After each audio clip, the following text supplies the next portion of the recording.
काल रात्री 11:45च्या सुमारास पोद्दार इंटरनॅशनल स्कूलच्या मागच्या बाजूला एक फायरिंगचा इन्सिडेंट झालेला आहे.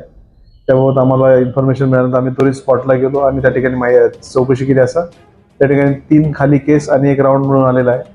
आम्ही ते जप्त करून ताब्यात घेतला आणि त्या तक्रारीच्या अनुषंगाने 325-27 आर्म्स ॲक्ट खाली गुन्हा दाखल केलेला आहे. त्या घटनेमध्ये 3 मोटरसायकलवर 6 तरुण आले होते आणि त्यांनी दहशत पसरवण्याचा प्रयत्न केलेला आहे. त्यांचा उद्देश हा पण असू शकतो की त्या घटनेच्या ठिकाणी बाजूला गेल्या वर्षी झालेल्या एका खुनाच्या गुन्ह्यातील वॉन्टेड आरोपीचं घर आहे आणि त्यामुळे त्यांनी ते काहीतरी दहशत किंवा त्याला हे करण्याच्या उद्देशाने फायर केला अशी शक्यता आहे. त्यावरून आम्ही शोध घेतला असता यातले जे संशयित आहेत त्यांच्या घरी देखील आम्ही सर्च केलं. त्यांच्या घरामध्ये ते मिळून आले नाहीत, पण मग त्यांच्या घरामध्ये एक 6 राऊंड आणि इतर मिळालेले आहेत घातक ते आम्ही जप्त करून त्याचा वेगळा गुन्हा दाखल केलेला आहे. त्यातील संशयितांना लवकरच अटक करण्याचे आम्ही तजवीज ठेवली आहे आणि त्याप्रमाणे प्रयत्न चालू आहेत.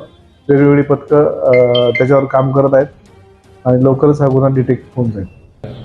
त्या ठिकाणी एक 6 जिवंत काडतूस आणि घातक हत्यारं मिळालेली जसे की गोपती, कोयता वगैरे ते आम्ही ती पण जप्त करून ताब्यात घेतलेली आहे.